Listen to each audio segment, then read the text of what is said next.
दोस्तों एग्ज़ाम लोक में नमस्ते दोस्तों, एग्ज़ाम लोक में आप सभी लोगों का बहुत बहुत स्वागत है। आज हम देखेंगे इंटरमीडिएट के fourth lesson from an elegy written in country churchyard. इसके लेखक हैं थॉमस ग्रे उन सभी गरीबों के लिए कविता लिखना चाहते हैं जो गरीबों के लिए कोई रोने वाला नहीं है, उनके मरने पर कोई श्रद्धांजलि देने वाला नहीं है, उनके मरने पर कोई चर्च में उनकी समाधि बनाने वाला नहीं है। उनको यूं ही दफना दिया गया, बिना रोए, बिना गाए, बिना कुछ कहे। उनकी कोई समाधि, उनके लिए क्या कर रहे हैं, एक कविता लिख रहे हैं, पोएम। यानी पोएटिक कहता है कि गरीबों के लिए कोई देख रेख करने वाला नहीं है, उनकी श्रद्धांजलि देने वाला नहीं है, तो मैं लिखूंगा। और पोएट जो होता है, पोएट है, ये जा करके चर्च में बैठा हुआ है, चर्चयार्ड में यानी कब्रिस्तान में बैठा हुआ है, और उसी जगह ये कविता प्रारंभ करता है लिखना। ये कविता क्या है, प्रारंभ करता है लिखना। तो पोएट जो है ये कविता लिखना प्रारंभ करता है। तो कैसे लिखता है और क्या लिखता है, इसके बारे में आज आप देखिए। पहले इसका वर्ड में नहीं देखिए। Curfew tolls the knell of parting day, the lowing and had been slowly a rather over the lee. Ploughmen homeward plowed in weary way and lead the word to the darkness and to me. Poet जो होता है curfew tales, curfew होता है संध्याकालीन घंटिया, tolls मने बजना होता है, nail मने एक आवाज़ होती है, पार्टी मने समय की जुदाई का वक्त है, लोविंग मने होता है रमाते हुए, हर्ड मने पशु, बिंड मने स्लोली हवाएं बहती हैं, अली मने होता है चारागाह, प्लॉटमैन मने होता है जो किसान होते हैं, होमवर्ड मने घर की तरफ, प्लॉड मने जोत करके आते हैं, ठीक है। हिज वेरी वे मने थके हारे, and leave the world to darkness and to me, darkness मने अंधेरा होता है, अंधकार होता है, लिप्स मने छोड़ दो। यानी कभी कहना चाहता है कि अब अंधकार यानी गिरजाघर की घंटियाँ बज चुकी हैं, गिरजाघर की घंटियाँ बज चुकी हैं। इससे बताता है कि संध्याकालीन घंटियाँ बजने की वजह से अब बता रहा है कि अब अंधकार होने वाला है। लोविंग हर्ड यानी रमाते हुए पशु जो होते धीरे धीरे चारागाह से अपने घर की तरफ लौट रहे हैं। प्लाउथमैन जो काम करने वाले किसान हैं, वो खेतों से काम करके हरे थके हुए धीरे धीरे आ रहे हैं। अब ये सभी लोग अपने अपने घर में जाएंगे, लेकिन मुझे क्या करो, इस जगह छोड़ दो, मैं इस डार्कनेस यानी चर्च में मैं बैठा रहूँगा, ठीक है, मैं इस चर्च में बैठा हुआ। अब यहाँ इसकी एक्सप्लेनेशन देखिए, ठीक है। The poet standing in the churchyard of a small village described the coming of the evening. He gave the vivid description of everything that take place. यानी पोएट जो होता है बताता है, पोएट स्टैंडिंग चर्चयार्ड, पोएट जो होता है churchyard में खड़ा हुआ है और बताता है कि धीरे धीरे इवनिंग आ रही है। He give the vivid description of everything that take place, और सारी चीज़ें जो होती हैं संध्याकालीन में जो भी कुछ होता है वो सारे बात वर्णन करता है। इसमें the evening bell is rising in the church, in the church में जो होती संध्याकालीन घंटियाँ बज रही है। It show that day the ended, ये बताता है, ये घंटी बताती है कि अब क्या है, समय दिन का समाप्ति हो रही है, दिन संध्या में परिवर्तित हो रहा है। The cattle are coming home too slowly, पशु जो होते हैं खेतों में काम करके धीरे धीरे आ रहे हैं। They are walking on the window in the gazing zig way, zig मैंने टेढ़े मेढ़े रास्ते होते हैं, तो वो जो होते हैं धीरे धीरे चारागाह से अपने टेढ़े मेढ़े रास्ते से घर की तरफ बढ़ रहे हैं, ठीक ना। और the farmer who had been ploughing his field is weary and tired, जो फार्मर किसान अपने खेतों में काम कर रहे थे, जुताई कर रहे थे, निराई गुड़ाई कर रहे हैं, वो थके हुए हैं, ठीक है ना, थके हुए हैं, वेरी एंड टायर्ड, थके हुए हैं। And he walk with the heavy step toward, और धीरे धीरे वो आ रहे हैं, हेवी माने धीरे धीरे स्टेप टूवर्ड, होम, धीरे धीरे अपने पैर को बढ़ा रहे हैं। He will soon reach home where he is forget the world, वो जल्द ही अपने घर को पहुंच जाएंगे सारे किसान, इस संसार को भूल जाएंगे, अर्थात वो सो जाएंगे, खा पी करके सो जाएंगे। There will be darkness in the world, संसार में अंधकार हो जाएगा। The poet will be left alone in the darkness, और पोएट जो होता है इस चर्च में अकेला, इस चर्च के अंधकार में अकेला रहेगा। He will think of the world, वो संसार के बारे में सोचेगा। यानी कवि जो होता है चर्च में बैठ करके सोचेगा संसार के बारे में, और सभी लोग अंधेरा होते ही अपने अपने क्या घर में घुस जाएंगे, घर में बैठ जाएंगे और सो जाएंगे। ठीक है, वो नहीं सोचेंगे संसार के बारे में, लेकिन कवि जो होती है संसार के बारे में सोचेगा। There is a transfer effect in the very way it is not tired, the curfew told the nail of the parting of the fine example of onomatopoeia, यानी the curfew told the nail of the parting of the day is the example है ओनोमोटोपोइया, ए अलंकार है, figure of speech है। और comment करिए, मैं इस figure of speech पे मैं एक बेहतर वीडियो बना दूंगा। नेक्स्ट देखिए दोस्तों, कम समय है और कम समय में आप लोग देखते हैं और छोटा वीडियो बनाना चाहते हो, इसी तेज़ी से बता रहा हूँ बहुत, और इसको कई बार देखिएगा, आपके उपयोग लाख के वीडियो काफ़ी है। इतनी तेज़ी से कई बार देखेंगे, वीडियो बन गया, कई बार देखेंगे तो आपको इसका लाभ मिलेगा। बीनीथ द दोज रोड इल्म that you tree said, where heaps the turf in the many mouldering heaps, each in this narrow cell ever had, rude of the forefather of हेलमेट स्लीप। बीनीथ माने होता है नीचे, beneath means नीचे होता है, root माने होता है खुरदुरा उबड़ खाबड़ तनमा, इल्स माने एक तरह के वृक्ष है, that yew tree shade, yew भी एक तरह के क्या है वृक्ष है, सेड माने छाया होता है। द हिप्स, हिप्स माने ढेर होता है, ढेर ढेर ढेर मतलब क्या होता है, जो उभरी हुई जमीन होती है ना, इकट्ठा हो जाती है, टीला होते कह सकते हैं। द टर्फ, टर्फ मीन होता है आपका टर्फ में घास, जड़ी मिट्टी, घास और मिट्टी से भरा हुआ जगह। मेनी माउंडरिंग माने होता है उथला हुआ चीज, नष्ट होते हुए। हिप्स माने ढेर होता है, इसका ये मतलब होता है हिप्स माने क्या होता है, ढेर होता है।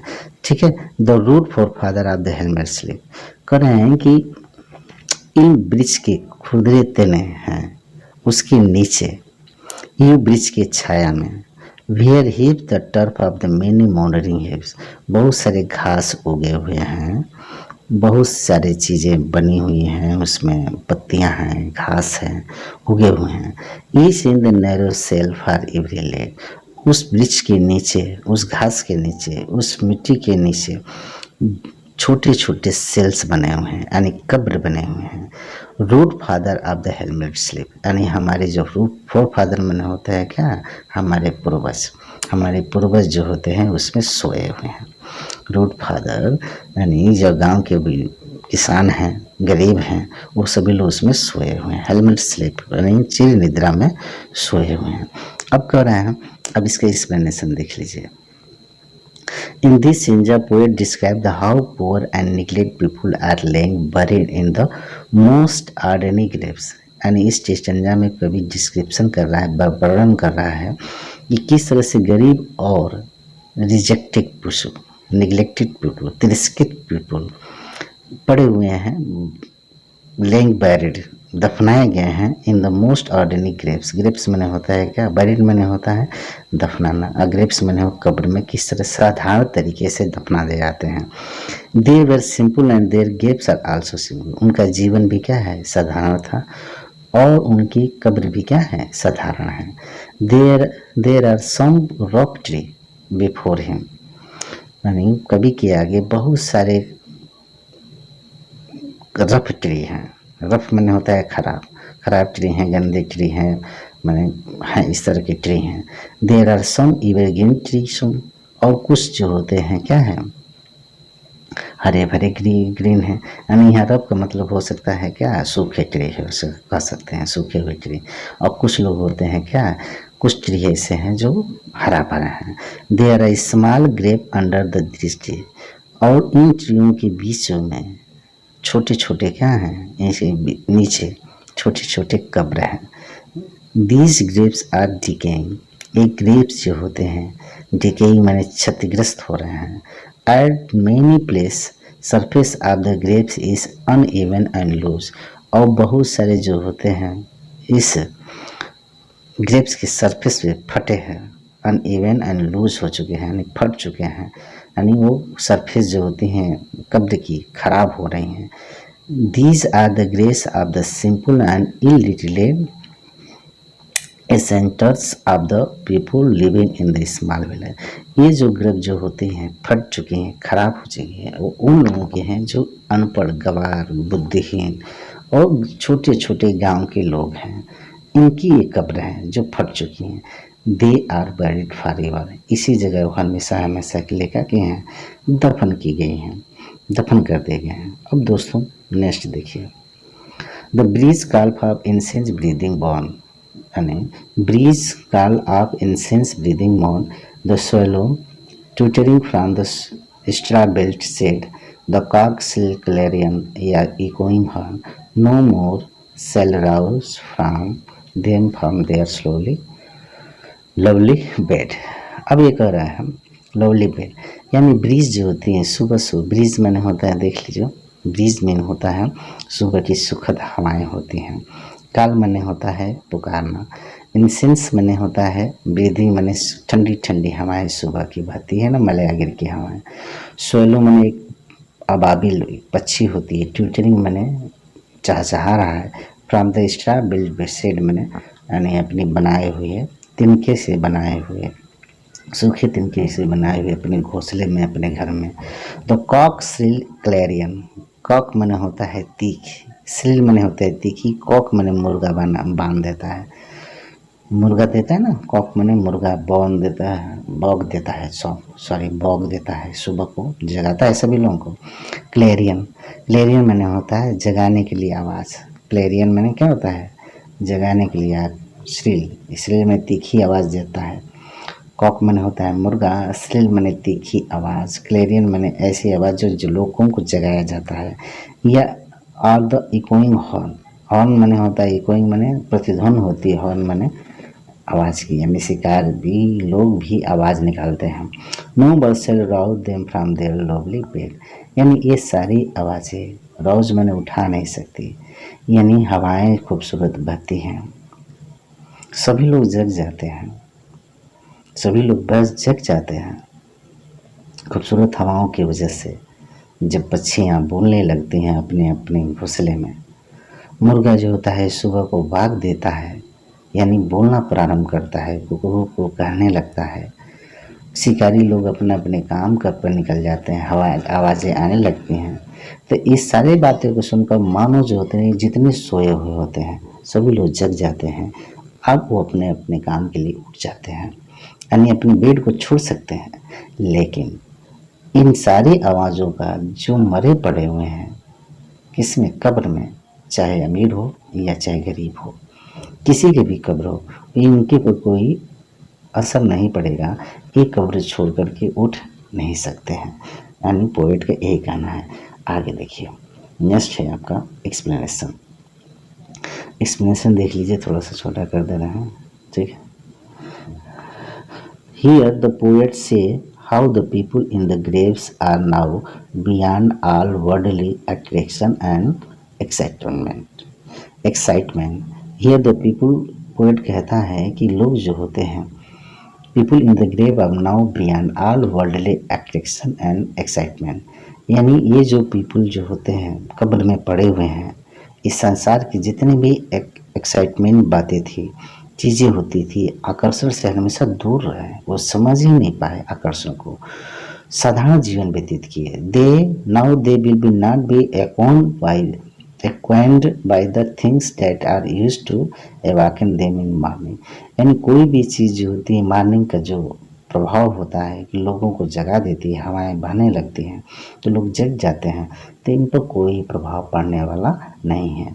The morning is laden with the fragrance of the flower, यानी मॉर्निंग जो सुबह जो होती है खूबसूरत, फ्रेगनेंस मैंने होता है सेंट मैंने कर सकते हैं, महक से भरी होती है सुबह।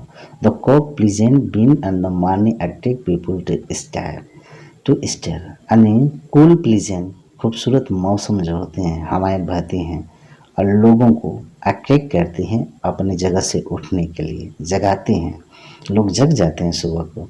इन the small nest built of the star there are swallow, और यहाँ तक कि नेस्ट जो होती हैं घोंसले में होती हैं, बेल्ट से बनी होती हैं, किससे, स्ट्रा से, तिनके से बने हुए जो अबाबिल हैं, पक्षियाँ होती हैं, कह सकते हो पक्षियाँ, उड़ जाती हैं और chirping of the swallow agreeable, swallow is very agreeable, और चहचहाने लगती हैं पेड़ों पे।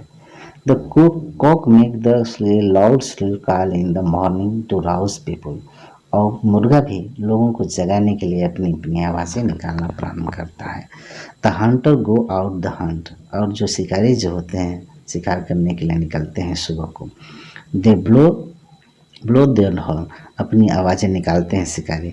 The eco of the horn spread everywhere, जो आवाज़ें निकालता है वो चारों तरफ फैल जाता है। जो शिकारी आवाज़ निकालता है शिकार करने के लिए वो चारों तरफ फैल जाता है। All this things usually woke up the people, ये सारी जब चीज़ें होती हैं तो लोग जग जाते हैं। हवाएं बहने लगती हैं सुबह को, चिड़ियाँ चहचहाने लगती हैं, शिकारी आवाज़ निकालने लगता है, मुर्गा बाग देने लगता है, लोग बोलने लगते हैं कुकुर को, तो लोग जो सोए होते हैं वो जग जाते हैं।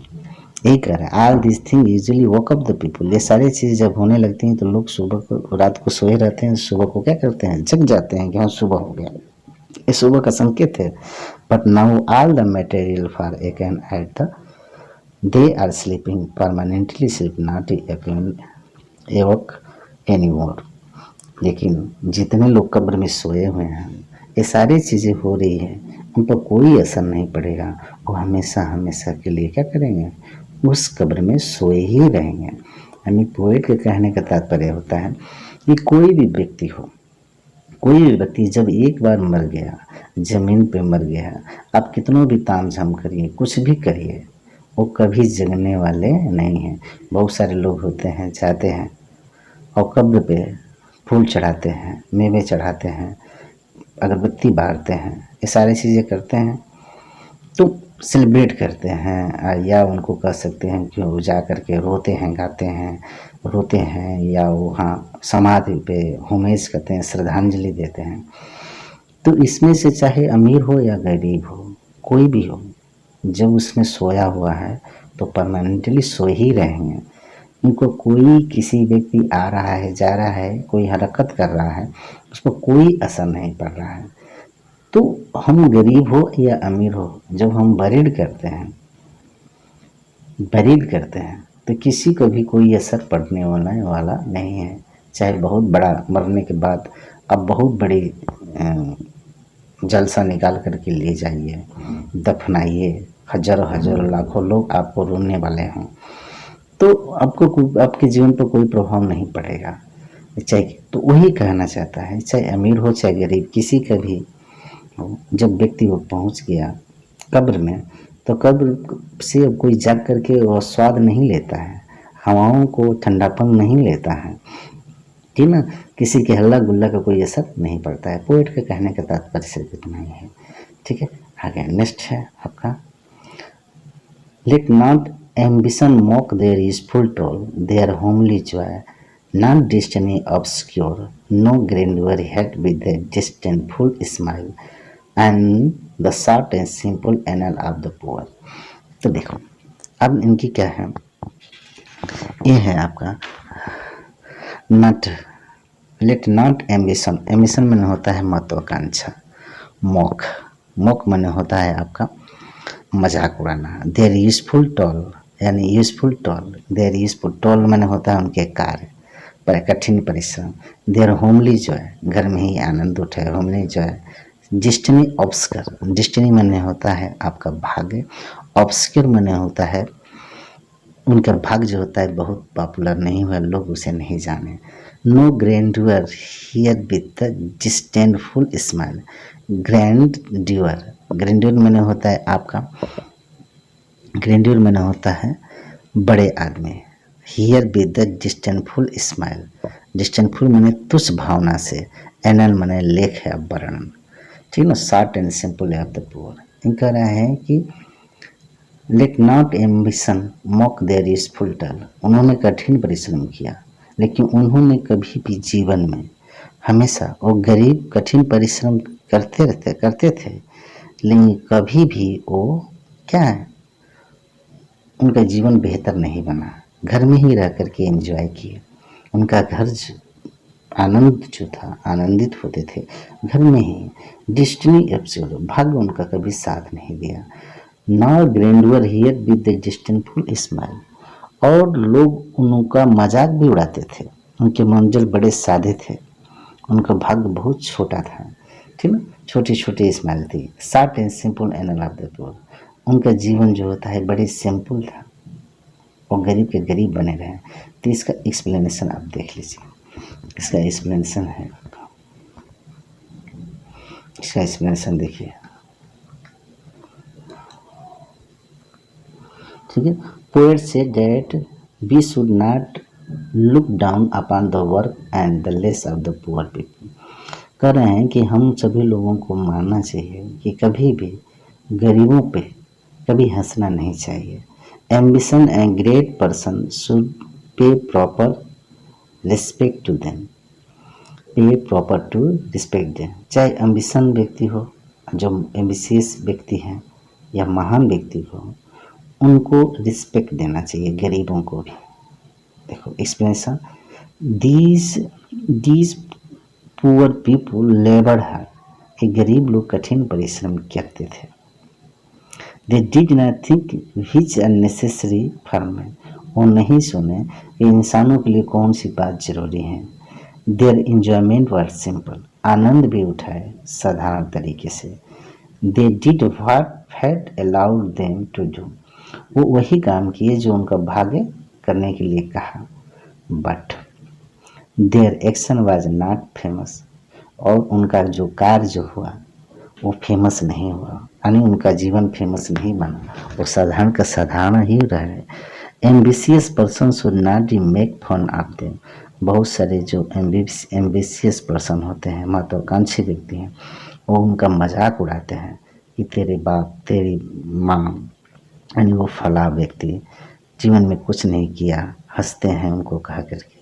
When great people hear the simple life record of this village rustic, they should not smile with contempt। यानी जो महान व्यक्ति होते हैं, जब ये साधारण व्यक्ति की बातों को सुनते हैं तो हंसते हैं, मजाक करते हैं। तो ऐसा नहीं करना चाहिए, ये गलत है। क्यों? क्योंकि अभी बताया ना कि चाहे कुछ भी कर लो, जो मर गए हैं कभी उठेंगे नहीं। यानी सभी कोई भी व्यक्ति हो, चाहे अमीर हो या गरीब हो, बड़ा हो या छोटा हो, जब मर जाता है तो उसको नसीब होती है छोटी सी सेल, यानी ये छोटी सी कब्रिस्तान ही जगह होती है, और उनको 2.5 फुट 3 फुट 6 फुट का उनका गड्ढा ही चाहिए, ठीक ना। 2.5 गज कफन में ही जीवन व्यतीत खत्म हो जाता है उसी जगह। तो चाहे बड़ा हो चाहे छोटा हो, उनको कभी मजाक नहीं करना चाहिए। पोइट कहना यही चाहता है, ठीक ना। नेक्स्ट है आपका नेक्स्ट है आपका, ये है आपका लास्ट लाइन है, स्टैंजा 5 है, ठीक है। स्टैंजा 5 है, देखिए। The boast of hereditary, the pomp of power, and all that be true, all that bit ever gave, ever alike the inevitable power, the path of glory lead but to the grave। ठीक है। तो boast मैंने boat of heredity मैंने होता है बड़े और प्राचीन कुल में पैदा होने का गर्व। बोस्ट ऑफ हेरिडिटी मैंने यानी जो व्यक्ति बहुत बड़े घर में पैदा होता है तो उसको बहुत अपने आप को गर्व होता है। Pomp of power, pomp of मैंने शक्तिशाली व्यक्तियों का दिखावा होता है। And all that beauty, all the wealth of gave, await like the inevitable hour path away. Await मैंने इंतजार करती है, लाइक मैंने समान तरह से। इनविटेबल्स मैंने होता है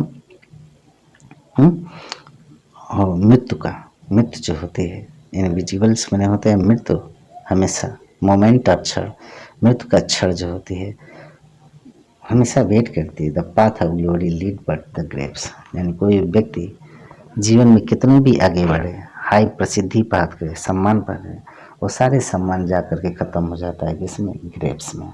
इसमें कब्र में ही तक ही सीमित है। तो कह रहे हैं कि जो व्यक्ति boast of hereditary pomp of power, बहुत सारे लोग जो होते हैं अपने अच्छे कुल में जन्म लेने के लिए बहुत ही घमंड रखते हैं, पंप ऑफ पावर शक्ति अपनी प्रदर्शित करते हैं, उन सभी लोगों की शक्ति जो अच्छा कुल में जन्म हुआ है और जितने बहुत ही पावरफुल है, ये सभी लोग ऑल ऑफ डेट ब्यूटी, इनकी जितनी भी खूबसूरती होगी, and that wealth and game, या जितनी भी धन हो, संपदा हो, शक्तियाँ हो, कुछ भी हो, एवोट ए लाइक द इनविटेबल हर, इन सभी बोले, चाहे शक्तिशाली हो, चाहे अमीर हो, चाहे कितना ही पावरफुल व्यक्ति हो, मौत जो होती है समान तरीके से सबका इंतजार करती है। पाथ ऑफ ग्लोरी, जितने भी मान सम्मान पाए हैं सारे के सारे, सब कुछ सब लास्ट में ग्रेव यानी कब्र तक ही खत्म हो जाते हैं, यानी कब्र के बाद कहीं जाता होता नहीं है। ठीक है, अब इसे एक्सप्लेनेशन देख लीजिए। Poet express the view of the that nothing is everlasting, बताता है, पोएट बताता है कि अंत में कुछ नहीं बचता है, व्यक्ति का कुछ नहीं बचता है। द पोएट से why great person should not look down upon the life and work of poor, लोगों को बताता है कि अमीरों को, जो महान व्यक्ति हैं, वो किसी गरीबों के बारे में कार्यों को छोटा न समझें, बेकार को मत सोचें, लुक डाउन मत करें, बेकार के लिए न देखें, गंदी नज़र से न देखें उनके। This should be mindful that death is end of all and they too are subject to death, यानी वो समझे कि व्यक्ति के माइंड दिमाग में बात बैठाने की डेट जो होती है सबकी आती है, सबको मरना है, and all they too are subject to death, और सभी लोग मरेंगे एक दिन, सारे उनका मान सम्मान कब्र तक ही सीमित रह गया। एग्जाम्पल दिए, some people are proud of their long descent, बहुत सारे लोग जो होते हैं अपने आप को बहुत डिसेंट समझते हैं, डिसेंट लंबे समय से रहते हैं और अपने आप को लंबे डिसेंट वाले समझते हैं। Powerful person are surrounded by the outward show, जो शक्तिशाली होते हैं वो हमेशा घिरे रहते हैं किसके, बाहरी दिखावा के चक्कर में। ठीक है, beautiful person are wealthy person gain much praise and honour, जो खूबसूरत व्यक्ति होते हैं, पैसे वाले होते हैं, धन धन वेल्दी होते हैं, वो सभी लोग संसार में बहुत ही सम्मान पाते हैं।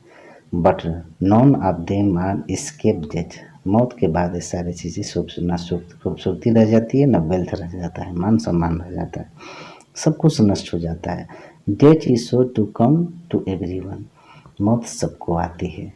All wait for that moment, सभी लोग इंतज़ार किए जाते हैं मौत का, यानी सभी लोग वेट करते हैं। One may get high fame and honour for this action but in the end one must die, कोई व्यक्ति बहुत सम्मान पाया है लेकिन लास्ट में वो मरता ही है। So the end of the everything is the same, हर व्यक्ति की जीवन का समाप्ति एक ही तरीके से होती है। So the great and arrogant man should not be look down upon the simple all unknown life of the poor, कह रहे हैं कि इस वजह से जो जितने महान व्यक्ति हैं उस सभी लोगों को खराब नज़र से, जो गरीब हैं, जो अननोन हैं, उनके जीवन को नहीं देखना चाहिए, यानी गलत नज़र से नहीं देखना चाहिए, हीन भावना की नज़र से नहीं देखना चाहिए। उन सभी लोगों को सम्मानित नहीं, सबका अंत समान है, बड़े आदमियों को गरीबों के साधारण और अनजाने जीवन को तुच्छ नहीं समझना चाहिए, जितने ही बड़े इंसान हैं। ठीक है, some people are proud of their long descent, एक बार होती है, कुछ लोगों को गौरवशाली कुल में उत्पन्न होने का गर्व होता है। Powerful person are the surrounded by the outward show, शक्तिशाली व्यक्ति बाहरी ठाट बाट में घिरे रहते हैं। और beautiful person and wealthy person gain much praise and honour, जो सुंदर व्यक्ति तथा धनी व्यक्ति बहुत प्रशंसा और सम्मान पाते हैं। But none of them can escape death, यानी परंतु उनमें से कोई भी मृत्यु से नहीं बच सकता, कोई भी व्यक्ति मृत्यु से नहीं बच सकता। Death is sure to come to everyone, मौत सबको आती है, अवश्य आनी है, ठीक है। All wait for that moment, सभी उस क्षण की प्रतीक्षा करते हैं। One may get high fame and honour for this action, करना सभी किसी को अपने कार्यों के लिए बहुत प्रसिद्धि और सम्मान मिलता है। किसी व्यक्ति को अपने कार्यों के लिए बहुत प्रसिद्धि और सम्मान मिलता है। But in the end one must die, और अंत में जो होता है वो सब क्या है, उसे मरना है। उस अंत में उसे मरना ही है, ठीक है। इन अब द सेम, और मौत जो होती है सबको समान आती है, ठीक है। So the great and arrogant man should not be look down upon the simple and unknown life of the poor, इस वजह से अतः सबका अंत समान है। बड़े आदमियों को गरीबों के साधारण और अनजाने जीवन को तुच्छ नहीं समझना चाहिए, ठीक है। तो दोस्तों बहुत बहुत धन्यवाद, आपने मेरे चैनल पर विजिट किया। इस विजिट करने के लिए आप सभी लोगों को बहुत बहुत धन्यवाद है। और मेरे चैनल को सब्सक्राइब, लाइक और शेयर करिए, जरूर करना मत भूलिए। कमेंट करिए और नेक्स्ट कैसे वीडियो लगा आप लोगों को ये भी लिखिए, बताइए, कुछ कमियां भी बताइए, कुछ बेसियाँ भी बताइए, ठीक है ना। बहुत बहुत धन्यवाद, सब्सक्राइब करना मत भूलिएगा।